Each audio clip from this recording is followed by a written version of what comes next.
NDA seat sharing formula का announcement हो चुका है और हमने और उपेंद्र कुशवाहा की पार्टी ने अपनी नाराजगी या व्यथा व्यक्त की है।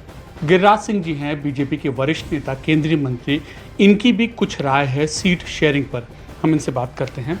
गिरिराज जी, आप क्या इस पूरे सीट शेयरिंग पैटर्न से आप संतुष्ट हैं? आप राफ्ता रखते हैं? पार्टी जो निर्णय लिया है उस पर मुझे क्या कहना। मुझे तो केवल ये कहना था कि कुछ लोग अपनी बात कहते हैं कि मेरा स्ट्राइक रेट है। स्ट्राइक रेट हम वोट मांगेंगे, लोकसभा लड़े नरेंद्र मोदी के चेहरे पर, ये विधानसभा लड़ेंगे हम नरेंद्र मोदी जी और नीतीश कुमार जी के चेहरे पर। कोई बता दे कि मैं गलत कह रहा हूं। अगर ये चेहरे पर लड़ेंगे, स्ट्राइक रेट देखना हो तो 2010 में भारतीय जनता पार्टी 102 सीट पे लड़ी थी और जदयू 141 सीट पे लड़ी थी। 115 सीट आया था जदयू को, 91 बीजेपी को, 91% स्ट्राइक रेट बीजेपी का था, 89 उनका था। क्यों? बड़ा सीट लड़े थे। अगर दोनों को जोड़ दीजिएगा तो 85-86% होता है। ये होता है स्ट्राइक रेट। स्ट्राइक रेट नहीं होता है और उसके दबाव में अब जिले का समीकरण भी चाहिए, जातियों का समीकरण चाहिए। एक तो अंग्रेजों ने, मुगलों ने हिंदुओं को जातियों में टुकड़े टुकड़े में बांटा।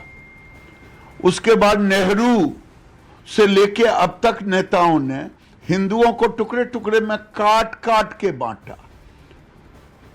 और गिरिराज जी, जो 29 सीट है, 29 सीट क्या ये डिजर्व करते थे या आपके मुताबिक? क्योंकि देखिए, उस दिन भी आपसे बात हुई, लगातार बात होती है, आपने कई चुनाव देखे बिहार से। 29 सीट क्या ये डिजर्व करते हैं?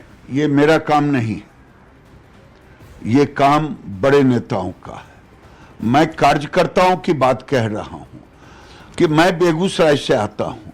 अगर बेगूसराय में हमारा बखरी चला जाए सीट, जो 500-700 से हारे हैं किसी के दबाव में, तो ये कार्यकर्ताओं की भावना को भी पूरे बिहार में रखना चाहिए। कई सीटिंग एमएलए का चला गया, आखिर क्यों गया? बेगूसराय ही काफ़ी रीजन है जो कि खगड़िया के बाद बेगूसराय और अन्य रीजन है, उसमें सीटें एलजेपी को दी गई है। पता नहीं, मुझे अभी तक पता भी नहीं है कि कौन सीट बेगूसराय में किसको दी गई है।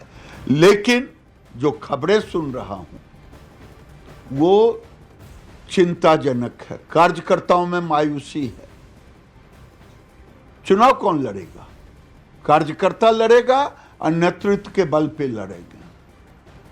नेतृत्व और कार्यकर्ता दोनों मिलता है, चुनाव परिणाम में आता है। इसका असर चुनाव की स्ट्रैटेजी या परिणाम पर पड़ेगा गिरिराज जी? देखिए, मैं इतना ही कहता हूं कि किसी को फील गुड में नहीं आना चाहिए। ये फील गुड बहुत खराब सिनेरियो होता है। इन्होंने अपनी बात कह दी बिना किसी का डायरेक्ट नाम लेते हुए कि स्ट्राइक रेट ही सब कुछ नहीं होता। अगर होता भी है तो उसकी बड़ी वजह दूसरी है, फील गुड फैक्टर से, यानी कि सब अच्छा है उससे सावधान रहें। ये कहना है बीजेपी के वरिष्ठ नेता, केंद्रीय मंत्री गिरिराज सिंह जी का। Amit Pandey, Patna, news 18 India.